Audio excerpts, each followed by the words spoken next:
This is Teachers Talk Radio, and you are listening live. Well, good morning, everybody. It's Friday, the 15th of December today, and my last Teachers Talk Radio show before the Christmas break. We have got more shows through next week, but for me, this is my last one of 2023. And what a year it has been. It actually came up on my memories this week that it's been 1 year since I've been a host with Teachers Talk Radio. So very, very grateful to still be going strong a year later, and it wouldn't be possible without all of my amazing guests. So I just want to start with a huge shout out to all the guests who've come on my show and all the guests still to come. We've got loads more lined up for you in 2024, and just to all our Teachers Talk Radio listeners, because without you, it wouldn't be possible. Also, a huge shout out to the Teachers Talk Radio team. It was very sweet to receive a gingerbread teddy bear this week to celebrate 1 million downloads on our radio station. I mean, that's so many downloads. And again, thanks to everyone who's been listening in live or downloading our show. That's what it's about, sharing knowledge, sharing people's voices. And so I am very, very grateful from everyone who listens in to our show and to all of our amazing Teachers Talk Radio shows from all of our amazing hosts. So yeah, I'm just starting the show with a bit of a thank you. I can see I've already got lots of you listening in. Morning, David. Morning, Marie. Morning, everybody who's listening online. I can't see your names unless you're on the Podbean app. But welcome everyone to this rather frosty Friday, but at least it's Friday. Thanks, Marie. Morning. Very excited today. We have got a guest who is going to be joining us shortly, Dr. Sarah Wall, and we're going to be talking about disabilities and what that means specifically for parents and carers who are having to support people with disabilities and how this can have an impact in our wider circles. But just while we wait for Dr. Sarah to join us, if you are listening live, then do remember, if you're on the Podbean app, you can type using the little text field. If you've got any questions for my guest, you can type them in there as well, and I can ask Sarah your questions. If you're listening through the radio, unfortunately there isn't a question box, but maybe a chance for you to jump over onto the free Podbean app and get involved. And if you're listening back, well, I hope maybe it might even be your Christmas holidays by now and you're enjoying a little bit of space and time to relax. But just while we wait for our guest, how has this week been for you? I feel like, I'm not sure about you, I keep saying to myself, this week is really busy, next week will be easier, and then the next week comes and it's another busy one, and then the next week comes and it's another busy one. But let's hope, as we're finally approaching Christmas, that hopefully many of us will be getting a little bit of space and time that we can ring fence, even if it's only a day, or even if it's only a couple of hours, to hopefully rest and restore ourselves after what has been quite a busy year. I almost can't believe it's December. I feel like where did the time go this year? It must be a sign we're having fun that it's gone so quickly. I wonder what the highlights have been for you. We had our Fusion Christmas party earlier this week, and in that space we were asking what were some of our highlights from the year. And obviously, a key highlight for me is coming here to Teachers Talk Radio and getting to engage with you. But I wonder what your highlights might have been. And again, if you want to share any of your highlights, then feel free to get involved and share those with me in the Podbean studio. I guess the question is also, what are the plans for the new year? And I know that we should also not try and put too much pressure on ourselves to set unmanageable goals. I did read something once that said, don't set New Year's resolutions because you're just putting more pressure on yourself. So perhaps it's not about setting resolutions, but maybe just reflecting on how things have been this year. And when we think what those highlights were, can we aim to do more of those things in the coming months? And maybe if we reflect on what the low areas were of this year, then actually how can we aim to avoid some of those areas and spaces as we go forward. But certainly, maybe we don't need to set New Year's resolutions in order to have a good year ahead. Maybe it's just more about thinking, what are those positive daily habits that we can use? What are those small little kind of glimmers? And I know that's the thing we see come around a lot on social media, you know, the opposite of a trigger is a glimmer. What are those little glimmers we can look for in our day-to-day life? And I think that's another thing really going forward for me. It's not about setting these big goals. It's actually just enjoying the present and enjoying you know, those small moments and taking it one day at a time. I'm certainly not always very good at that. I'm always thinking of the next big exciting thing, but sometimes the real joy is found when we just take it one day at a time. And hopefully we'll be asking our guests today about maybe some things that they have planned for the coming 12 months as well. So let's see if our guest is hopefully arriving in the studios soon.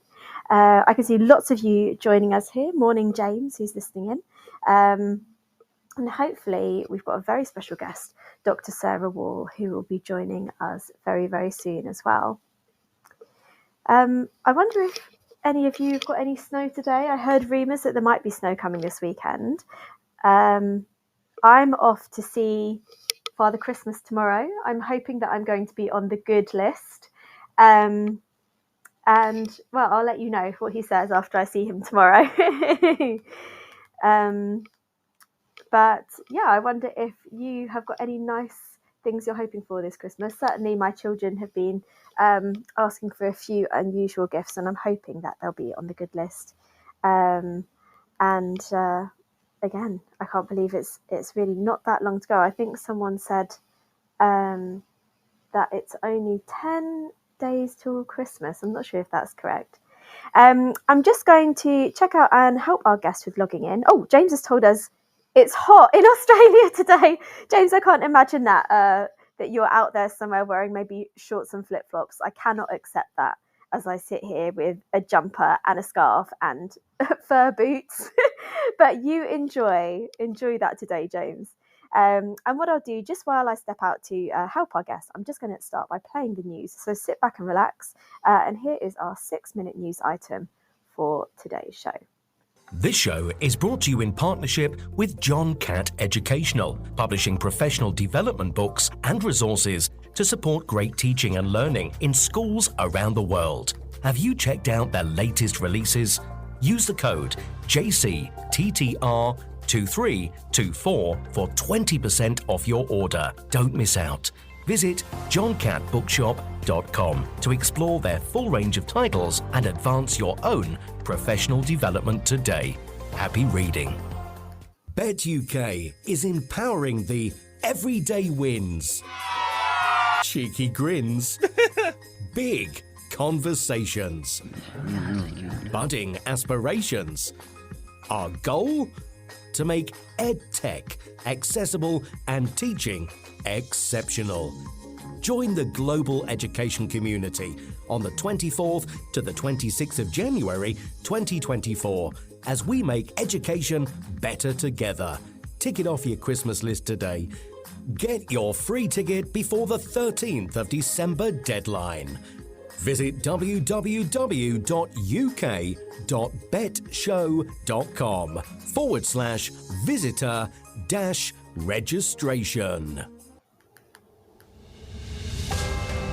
This is Teachers Talk Radio, and this is Teachers Talk Radio News.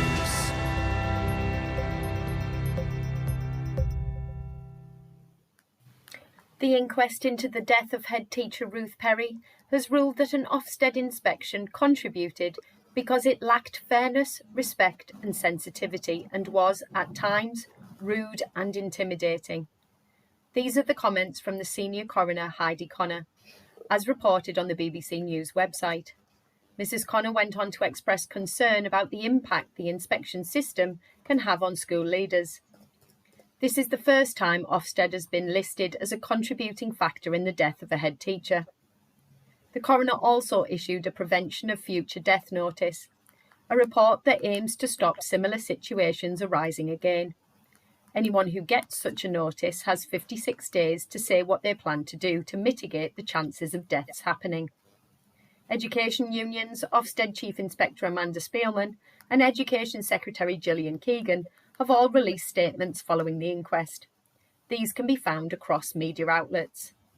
A statement by Mrs. Perry's sister, Professor Julia Waters, made it clear that this situation must never be allowed to happen again, but that Ruth was a much more than a victim. She was a sister, a wife, and a mother. The Programme for International Student Assessment, or PISA, has released its latest findings. Making the headlines amongst the data was a figure of 11% of teens in the UK who were skipping or missing a meal at least once a week as a result of poverty. The average was 8%, although it rose to 13% in the USA and to 19% in Turkey. The report makes the link between missing meals and less effective learning. Every 4 years, PISA compares 15-year-olds' reading, science and maths levels across 81 countries. The director of the project described the UK as being in a fairly good spot, with improvements in reading and maths, although there was a decline in science. Amongst the 4 home nations, England performed the highest across all 3 subjects, although the average maths score fell for all UK nations. The gap in results between UK nations has widened, with Wales recording its worst results so far, according to the BBC. The Welsh Education Minister said COVID-19 had derailed improvement. Northern Ireland scored higher than Scotland in maths and science, but Scotland did better in reading. The Wellbeing Survey is the first of its kind, with the head of research expressing surprise that so many pupils in a supposedly wealthy country are missing meals due to food poverty.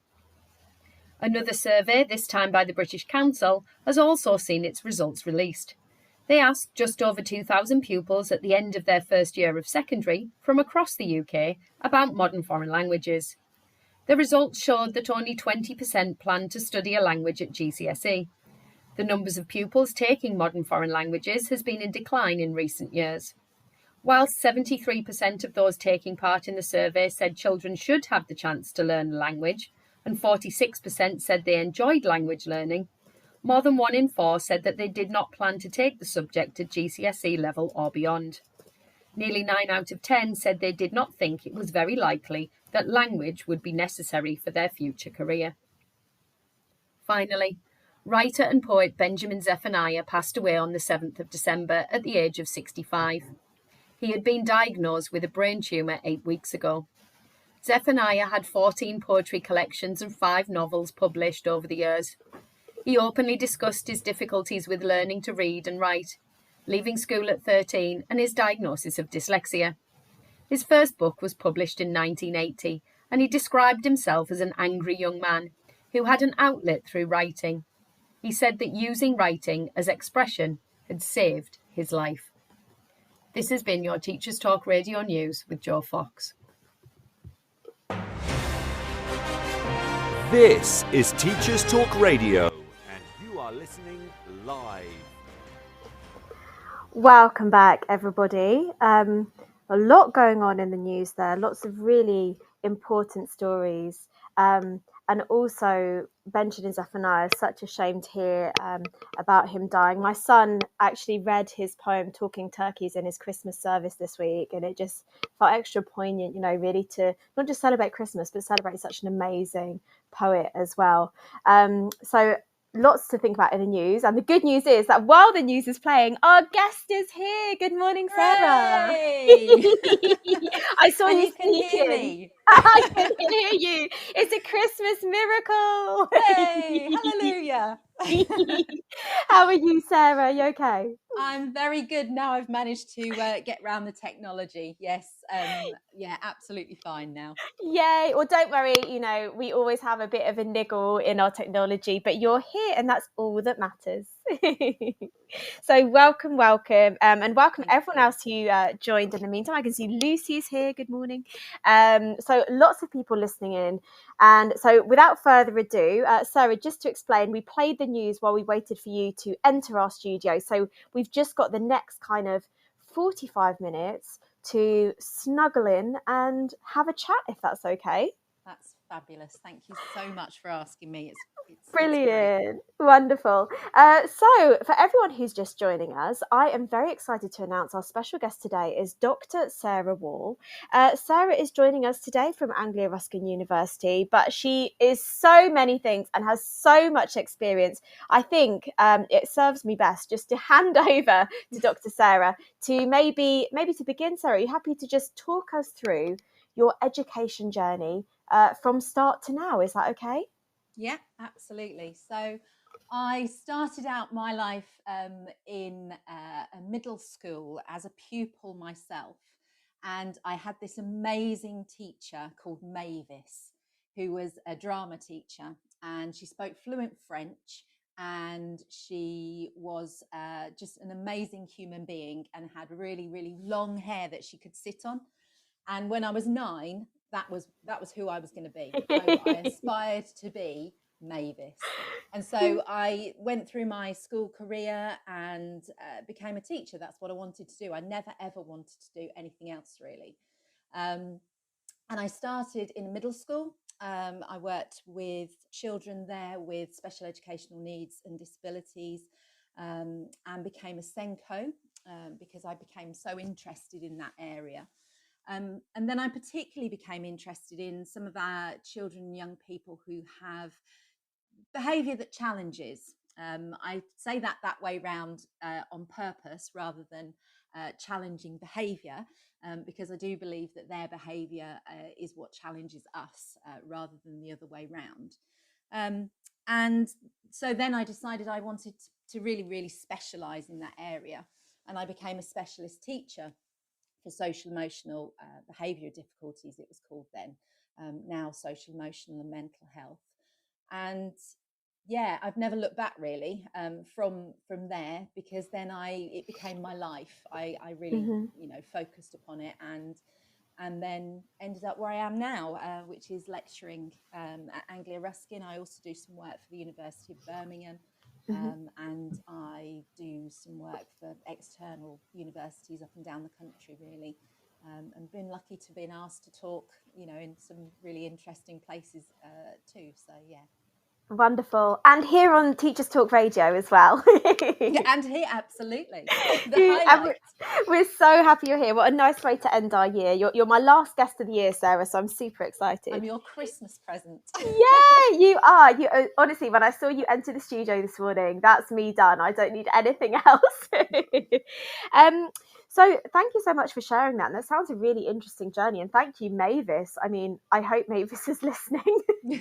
I hope you're out there, Mavis. Mavis is quite old now, but she's still there. She's on Facebook. So yeah, she's... Love this. Yeah. She's keeping up with the trends, of course. And hopefully she's still got her amazing long hair. Maybe we can just pick up there a bit about your postgrad study, because as I say, you are Dr. Sarah.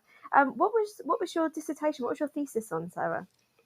So when I was a specialist teacher, I became really interested in a very small group of children who all of the usual strategies that we apply to children who have what was then called behaviour difficulties and emotional difficulties and social difficulties, they weren't working. I'd go into school and I'd say, right, okay, I've been given this list of stuff from, my line manager or whoever it was I got it from. You've put those in place, haven't you? What's happened? And they'd say, well, it's not working. And I'd say things like, well, have you actually let it run for, 6 weeks, 8 weeks, 10 weeks? Yeah, absolutely, we have. And it just doesn't work.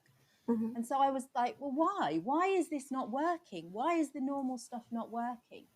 And so I then became really interested in kind of children who were adopted or had foster parents, and met another really inspirational person. He was called Bob, and he was enormous, and he was like 6 foot something tall, and he was a social worker, and he worked with adoptive families. And he said, Sarah, this is why it's not working. It's because the strategies that you're using are the wrong strategies. You need to change what you're going in and telling people. And I was like, okay, right, okay. And so I became really interested in trauma-informed practice, basically. And my PhD work was all around working with children and young people who have had significant trauma, are either still with their birth parents or are fostered or adopted, and looking at working with a significant adult, so a key person in school who can make the difference. And what I found was that, yeah, these people really can make the difference. And there was one, again, my life is full of really inspirational people. And there was one particular teaching assistant who worked with an amazing young man who had reactive attachment disorder. He was also later diagnosed with autism spectrum disorder as well. So he had both of those conditions, and just turned him around with the work that she did from a trauma-informed perspective over the year. And yeah, that was what my PhD was. Wow, that sounds just so valuable and insightful. I imagine that was a labour of love as well as academic prowess. Yeah. I call my dissertation is my thesis is my other child, because it took me a very, very long time to get it. It took me nearly 10 years. But Wonderful. I got it. Do you know what? In the end, That's what life gets in the matters. way.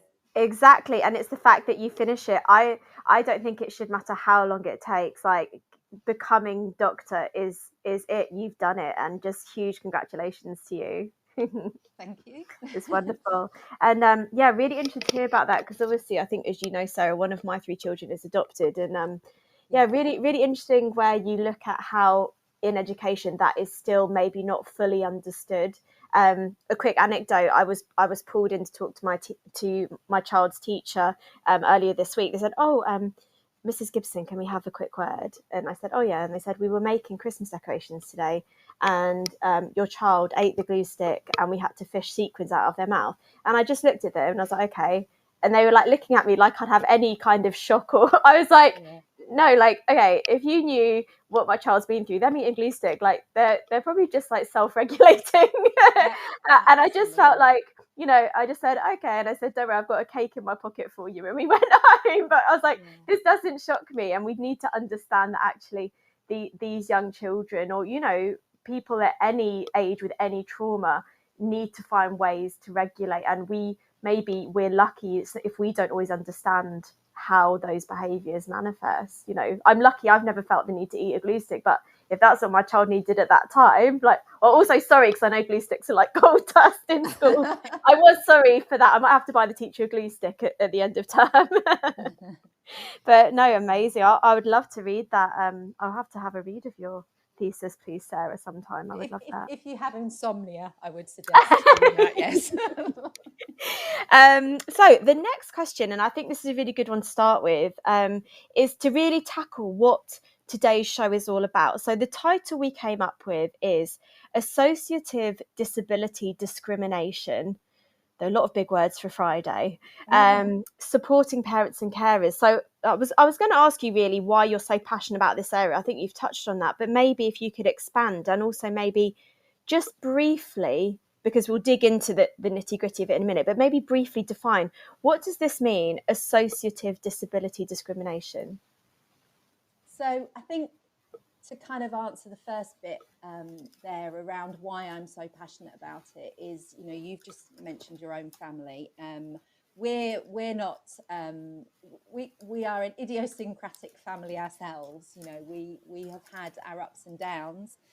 My daughter is currently educated other than at school for a variety of different reasons. And my husband has also had a disability for a considerable amount of time.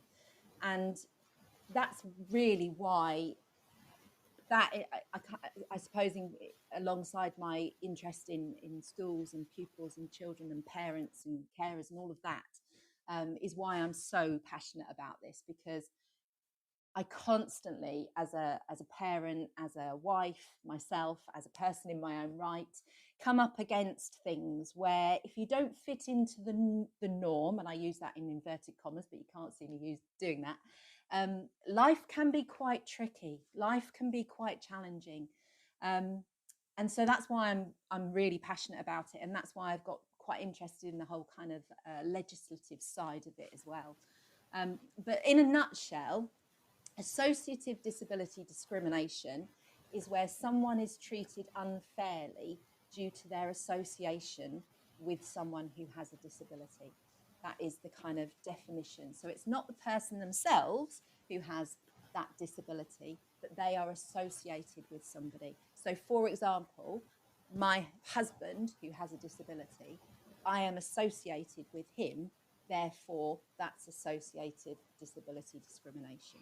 I see. Wow. So this is really interesting. We've not talked about this on the show before. And I know recently I had the amazing Marie and Beth came on and we talked about being a parent or carer of a child with SEND, but actually to think, what is the discrimination associated with that? And actually to focus on the people around the person with the disability. I guess, yeah, let's dig in. And you're definitely going to educate me today because I do not know anything about the legislation on this. So let's crack on then. So I guess my next question, what is the legislation that surrounds maybe working with parents or carers in terms of associate discrimination? So the main piece of legislation that we have to look at, and there's other kind of peripheral stuff like common law duties, etc. But the main piece of legislation is the Equality Act. And the Equality Act was written in 2010. And basically what that says in terms of schools and, children and young people, it means that schools can't unlawfully discriminate against children or young people because of a number of protected characteristics. So there's age, there's sex, there's race, there's religion or belief, there's sexual orientation, there's gender reassignment, there's maternity or pregnancy, and the final one is disability. And so that's the one we're kind of focusing on today. It's not as simple as that, though. There's lots of different types of disability discrimination. So there's direct discrimination, there's indirect discrimination, there's discrimination arising from a disability, there's failure to make reasonable adjustments, there's also harassment and victimization. And each one of those, I mean, we'd need a show on each of those to kind of explain each one of those and what they all mean in the kind of in-depth nitty-gritty that the law is. But they are the kind of key areas. So on top of that, there's also this level of discrimination based on association. So all of those things that I've just said to you about sex or race and religion or a disability, not only do they apply to the individual themselves, but they also apply to the people they are associated with. So, I see. So maybe can we maybe go back through each of those? You've kind of given us that list. Maybe if we go through each and you can just briefly define them for our listeners, is that okay? I can try. Yes. So I think we had the direct disability discrimination. So direct discrimination is basically where you are disabled yourself and somebody does something that discriminates against you specifically. Indirect discrimination is where there is a policy or practice where somebody is discriminated against themselves or as a group. It's a policy, criterion, or practice where somebody is discriminated against. So, for example, if you have a blanket policy that says we don't allow, maybe flexible timetables, for example, that's what indirect discrimination is. And then if you look at the next one, which was failure to make reasonable adjustments. So in order to level up the playing field with children or young people who have disabilities, you can make reasonable adjustments. You can make changes to things. So, for example, children can have extra time. They can have a one-to-one support, etc. And that's to ensure equity, parity of education. Discrimination arising from disability is something where you say, for example, if you have to attend lots of hospital appointments, Mhm. if you are then told, if you were a child and you were in a classroom and a teacher then sanctioned you for that, they gave you a detention or they told you off, and for that, that would be discrimination arising from disability. So it's something that comes as a result of the disability. It's not the disability itself. Mhm. And then there's harassment and victimization. And harassment would be something like, for example, if a pupil were to be, ridiculed in front of everybody because of a disability. And victimization becomes where you then kind of, if you speak up about that, and then somebody then comes back at you again and keeps going at you, that's victimization. Mhm. That they're the kind of definitions in a very, very kind of, they get more complicated, but a very kind of, as succinctly as I can put it, they are what those 6 categories are. Thank you. No, thank you for going for them through them for the listeners' benefit and my benefit, Sarah. So thank you. And it just really shows you why having legislation is so important, doesn't it? Yeah, absolutely. I mean, legislation is great in some ways because we do have the law. But another reason why I'm so passionate about this is that we do have these laws, but people don't always follow them, and it's not always put in place. So, yeah. I mean, can you think of any kind of landmark cases that have like come to tribunal where people have tested these laws out? I mean, part of the reason why the Equality Act was written in the first place was because there was a really key piece of, was a European court ruling, actually, which was by Coleridge versus Attridge Law, it was, if anybody's interested in looking it up and they're like me. And basically, a mother was treated less favourably at work because of her association with her disabled child. And she actually claimed she was refused flexible working, and she experienced abusive and insulting comments from others about herself and her child. And that Wow. that was the landmark case for associative disability discrimination. Wow. And as a result of that, that's why it was kind of written into the discrimination law in the Equality Act. Making it, unlawful to directly discriminate or harass based on somebody else's characteristics. That's fantastic. So how might this look in school, do you think, Sarah? Well, so if we kind of look at translating those sorts of things into school,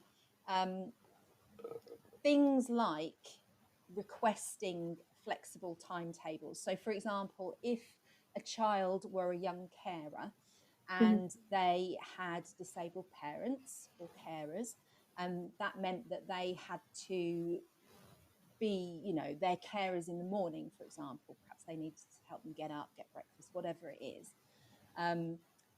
If they then, if they then experience discrimination in the school, that would be an example of how that would translate into directly, as a direct comparison between that, landmark case that we've just talked about and what is actually discrimination in school.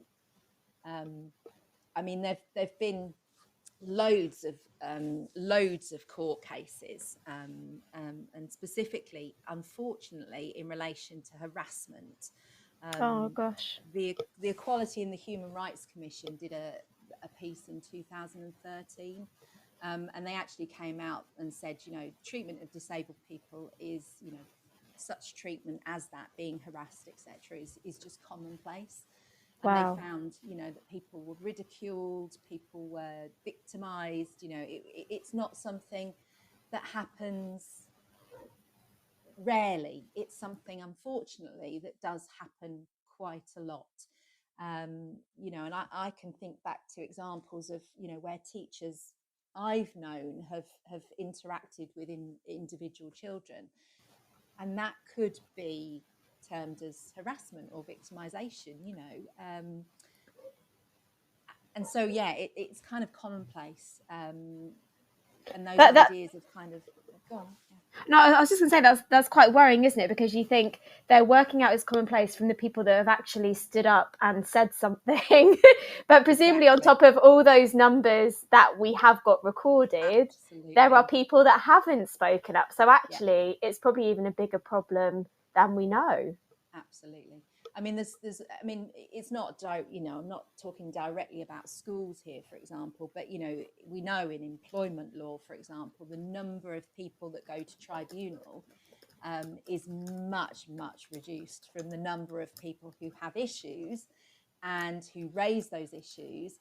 And then things are worked out between the people, the employers and the employees, either at stages pre-tribunal in terms of payout, or in terms of coming to some arrangement, shall we say. That happens a lot. So you're absolutely right. For every one that comes to tribunal, there will probably be another 10 that don't.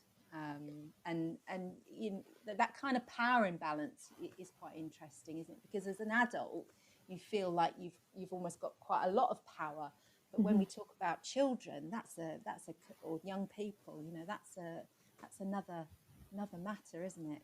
So yeah. Definitely, and I think that's why we need to make sure that we've got people in charge who are really having that inclusive approach. Like when you mentioned about attendance and things, I know one thing I noticed in my children's school letter, the weekly newsletter that comes out, they get an attendance for the class, so they've worked out how often everyone came in that week in that class, and they have like a leaderboard, but there's a disclaimer at the bottom that says there are some children that need frequent medical appointments, and their statistics aren't included in the class attendance total. So just so those children aren't worrying about not being able to attend when their health comes first. So I think there are some schools that I think are more receptive and more supportive and respectful, but that's the problem, is it's a wider societal issue, I guess. Yeah, absolutely. I mean, I, as a specialist teacher myself, I had the honour of going around an awful lot of schools. I wasn't a specialist teacher where I live now. It was up in the north, but you could walk into a school almost, and you can get a feel for an ethos of a school. You can kind of you can sense whether that school is an inclusive school or not.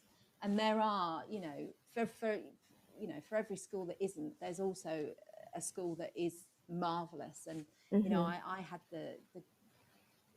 my daughter's own primary school, and the primary school that my husband taught in was just amazing. It was a tiny school in the Lake District, and when I first started as a specialist teacher there were 28 children in that school. In the whole school there were 28 children. And wow. And it had such an amazing feel. It was like just one big happy family. But unfortunately, they were victims of their own success, because by the time I left, a few years later, the school it only doubled, so it was still only 56 or something. Wow. But it was such a caring, such a nurturing, it was just amazing, and you just got that feel as soon as you walked into that place. They could do this stuff. It was part and parcel of their makeup, really. But I mean, 28 in the 28 in the school. Sorry, like there's more than that in every class now. Yeah. How did that even? So how did they like group? Did they have year groups, or did they group them? Yeah. They had a nursery. They had then a Key Stage 1 and a Key Stage 2 class. Oh, so you just kind of split them into 2 classes? 3. Three, including the nursery. The nursery was separate. Wow. And so how many staff work there? Sorry, I know this is off topic. Not many. I mean, by the time it became 56, that's how my husband got a job. So he was employed there as well. But I'm trying to count now. 1, 2, probably 4 staff and the head, and then Wow. teaching assistants or so. It was a I very, mean, very small. I've heard of small schools where, you know, it's year 1 and 2 combined, but I've never heard of key stage 1 and key stage 2. Yeah, it was amazing. And but the you know, the differences that you can see in a school like that as opposed to a very, very big school where you've got, you know, 3 form entry and stuff. It really creates that kind of family feel. Wow. Do you know that if that school is still, surely it can't still be that small now, it must have doubled, tripled. It's still that small. I don't know. I haven't, but I can't imagine it because it doesn't have capacity to build too much. But they did amazing things, like they'd go up mountains and play football on the top of it. You know, it was a real kind of outdoor learning stuff. They'd go out, all of their art lessons. There would be sheep in the field bleating, you know, in the nursery. Children would be sounds like a fairy tale, Sarah. I know, it was a bit of a fairy tale. Yes, it was an amazing school. Amazing. Thank you for sharing that with us. Right, so let's jump into my next question. So thank you for going through all of that. So the next question I've got then, and we've kind of touched on it a bit, but what types of reasonable adjustments can be made? What are some of the other kind of reasonable adjustments we can make for these protected characteristics? So really, the law for disability and in the Equality Act differs from the other protective characteristics, and one way that it differs is that it actually only protects people who are disabled. So schools can treat individuals with disabilities differently to those who don't share their protected characteristics. So it's, you know, often, and you have to be really careful with the language. So sometimes people use the word more favourably. We're not treating individuals more favourably. What we're doing by giving them these extra the extra support is leveling up that playing field. So it can be anything, basically. You know, at the end of the day, a reasonable adjustment can be anything that supports the child. And so, I mean, the best way of finding out what's going to support the child is by talking to the child, talking to the parents, talking to the carers. You'd be amazed, actually, probably the number of schools that I'd go into and I'd say to them, so if you ask, you know, what's the child say about what will support them? And they'd go, we haven't asked them. Wow. Don't you think you want to start there? You know, as a specialist teacher going in, you know, so there are, you know, obviously that's just, you know, not everywhere's like that, but I did come across those sorts of things. So having those conversations with pupils, with parents, with carers is absolutely the right place to start.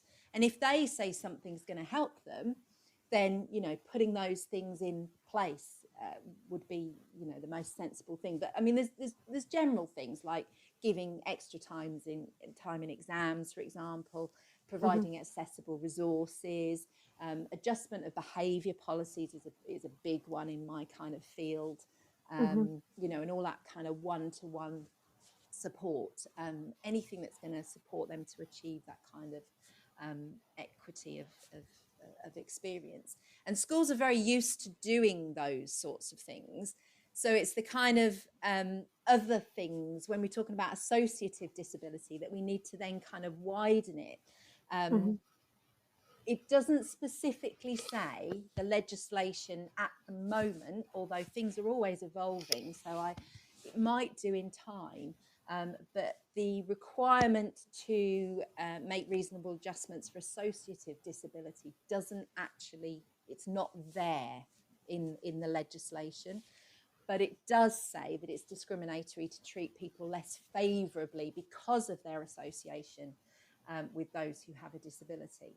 So that kind of gets round that bit of legislation. And it also does make it very clear that you're not allowed to treat somebody less favourably in consequence of disability. And that doesn't have to be that individual themselves. So, for example, again, if a parent, for example, needs to attend lots and lots of hospital appointments and you can't get childcare, and so you have to take your child with you, if that child was then treated unfavourably because of that, that could essentially be discriminatory. But there's I a lot of, see. it's a real grey area, Mm-hmm. and there's not so much case law around these sorts of things because people just don't know about it. Yourself and I didn't. About Mm-hmm. a couple of years ago, I knew nothing about the idea of associative disability. As far as I was concerned, it was solely about the individual. So, but I expect that as more and more kind of cases come through, Mm-hmm. we'll find that more things happen, and that they will be tribunals that show that people have been discriminated against. Goodness. And I mean, when we're striving for this more personalized approach to learning, like that's what we need, isn't it, to be more receptive? But I mean, do you think, is funding an issue? I know funding's a problem in schools. Does that make it harder for schools to provide these reasonable adjustments, or what's your view on that? Well, actually, legislatively, funding it's not a grounds that you can use, because sometimes you can have grounds for not putting in place reasonable adjustments. But funding but money isn't one of those. Okay. And so there is an element, yes, but again, as a specialist teacher, having that luxury of going in, I could ask questions like, okay, well, where's this bit of this funding gone? And again, it's about where that money's used and how that money's used for individuals. So, I knew that and it comes from the top, if you've got a head teacher who is absolutely, focused on disability and looking after their individual children, and they allocate all that funding precisely, etc., then it tends to be that the provision is better, but I have been into schools where some of that funding kind of is, used in other areas for other things, and that's where we kind of get issues. But equally, we do know that children do need support, but it's not always about putting one-to-one support in. It's not always reasonable adjustments that cost money, so those things like you've just mentioned about the attendance thing, that doesn't cost anything. Yeah. So sometimes it's about putting in place reasonable adjustments that don't cost any money, and the key word is reasonable. That's if it went to tribunal, that's what they'd be looking at. If there was an argument between the school and the parents or carers, then it would come down to what is reasonable. So they wouldn't expect you to, a school to put in one-to-one full-time support if it wasn't financially reasonable, Okay. necessarily. So that's the test, is in terms of reasonable adjustments. It's that word, reasonable. And What is reasonable? And so on that note, I guess my last kind of point on this question then, are there ever situations where even when reasonable adjustments are made, that that it's still not enough, I guess?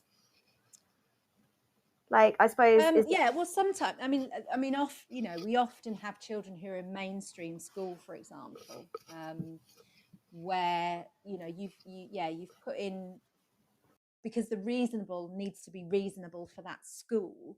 So therefore, there will perhaps be cases where all the reasonable adjustments have been tried, but actually, that child just needs a different environment. And so that's where we have our fabulous special schools and up and down the country who come into play, where a child is then educated in a special school.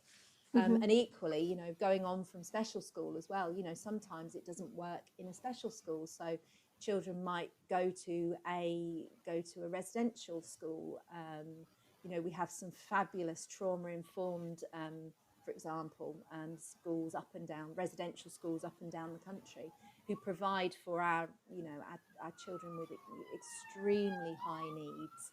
And there also might be other circumstances why individuals might need to go to residential schools. So, for example, I've worked with young people who just need to be taken out of their community, and that's one way of doing that, to ensure their safety, as well. So, yeah, really interesting. And I guess it's back to what you were saying earlier, that's why, firstly, the person themselves is key, but also the parent or carer is key, because they're the other person that knows them best, aren't they? And I know I can see we've got Lucy listening in today, who's a big advocate of home learning as well, when actually the institutions we've built aren't enough as well, and actually it needs to be the child educated in their own home. So it's all about the parent and carer, knowing what's best. So I guess that leads very nicely, Sarah, on to my next question.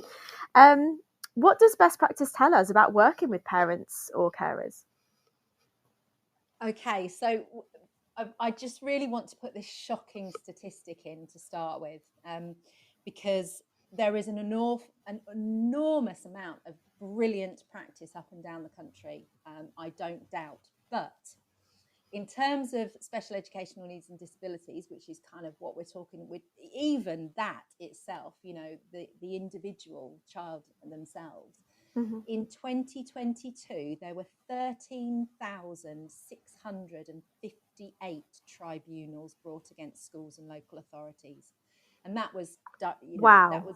That doesn't even touch upon discrimination by association. And out of those, I was absolutely shocked by this statistic. 96% of those were won by parents and carers. Wow. And it cost the taxpayer £60 million. What does that tell 96%? 96% of them. Yeah. And so, it tells us that out there are thousands and thousands. And I've met these parents, and I've met these carers, up and down the country and I can actually say I am also one of them, because I am having great difficulty with this whole education other than at school issue with my own daughter. It's just, that's just an amazing statistic. So that tells us that, there are lots and lots and lots of parents and carers that we are not serving very well. That is shocking. Listen. I think it comes down absolutely to that kind of, listening to individuals. But, and that's just disability, and associative disability discrimination isn't even known about, and it's not talked about. It's not talked about in workplaces, let alone in schools or local authorities. So, schools need to consider that kind of bigger picture. They need to consider the individual in the school, but they also need to consider the parents, the carers, looking at policy revisions. They've got to look at all of those in the light of things like disability discrimination and associative disability discrimination. And then, they kind of have to look at whether they've got, it's a legal term, but it's called objective evidence, and that's the test as to whether something's discriminatory or not. And so to look at things, look at situations and say, have we got the evidence to say that we're not being discriminatory? Have we got policies that aren't kind of blanket policies, like we don't allow flexi schooling, or we don't allow long-term online tuition, or you can't have a flexible timetable, those kind of things, because all of those could ultimately be deemed to be discriminatory. I mean, that's indirect discrimination. And what schools need to look at is kind of these kind of legal terms like proportionality and legitimate aims, and whether there's a way that things can be achieved differently. You've just talked about home education. I've talked about education other than at school. So often the norm is to send your child to school. And I think that we need to start to look at, actually, that's not the case, because if you look at legislation in the Education Act of 1996, nowhere does it say that you have to be educated inside a school. Mm-hmm. You know, and we don't look more, and we don't look enough at what suits the individual, let alone what suits the individual and their family. Yeah. You know, and so schools really need to start kind of engaging, you know, with parents and having these discussions with them, and being open to change, and being open to trying things. I mean, there's a fabulous thing that I came across when I was working at University of Northampton, the AV1 robot. I don't know if you've heard of it. No, I don't. Tell us about it. Well, it's Essex County Council use it as their wholly for their hospital and home tuition service. And basically, it's this little robot. It literally is what it says, and it's like I can't really describe. You know, like you know, the little marshmallowy type things in Frozen. You know those little, the little snow monsters. Snow glees. Yeah. Yeah, it looks a bit like one of those. Cute. And it sits on the desk, and basically it becomes the child. So the child takes this robot can take it from class to class or whatever, if they're at secondary school, or it sits on the table. And by the powers of the internet, you know, the child is literally inside this robot, and they can interact and they can do their online learning and things like that. So there are amazing things out there to facilitate those sorts of interactions, those sorts of ways of educating. But it's like schools need to be more open, some of them, to some of those kind of ways of working. Definitely. Oh, you've given us so many good kind of little nuggets of ideas as well. And I think just putting on people's radars that we need to think of those. It reminds me of, you know, Bronfenbrenner's old socio-ecological model with the baby in the middle and then those layers of people. And actually, it's about not forgetting that who's in those layers, isn't it? Yeah, the parents absolutely. and carers. And yeah, absolutely. All of those. Yeah, and you know, that Bronfenbrenner goes even further, doesn't it? You know, so you know who's influence, because actually that's a really good point, Poppy, because associative disability doesn't stop at parents and carers, because there's the idea of how close that association is as well. So there have been some cases where it's not just about that immediate environment as well, because it's a test of like you know, the association as well. So yeah, so thoughtful. Minefield. Wow, it is a minefield. And I suppose just a sad thing from that statistic, I think you said 13,600 and something tribunals.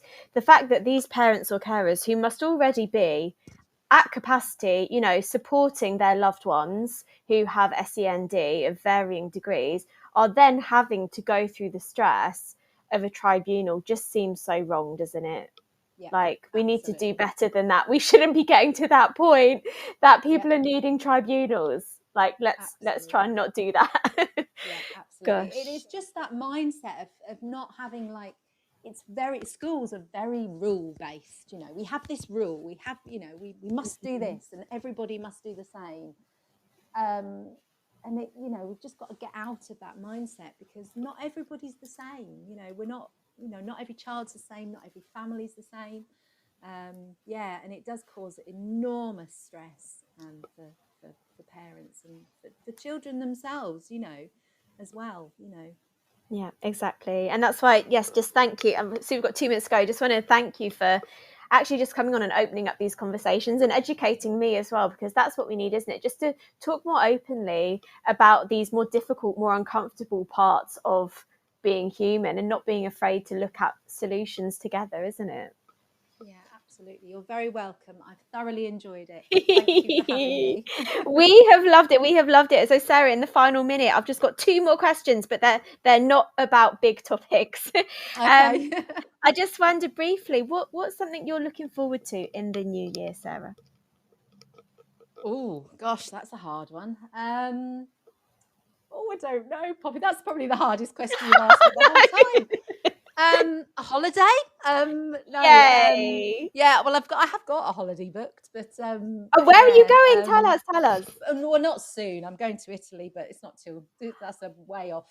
Oh, New Year, beautiful. The best food, the but yeah. best ice cream. Yum. Yeah, I haven't been to Italy before.